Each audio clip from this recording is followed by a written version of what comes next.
Hello guys! Gusto nyo bang kumain ng masarap at madali lang gawin? Tara!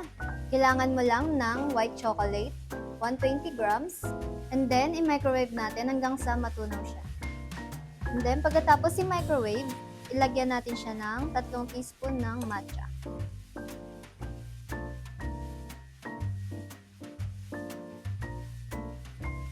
Then isunod natin tong cereal.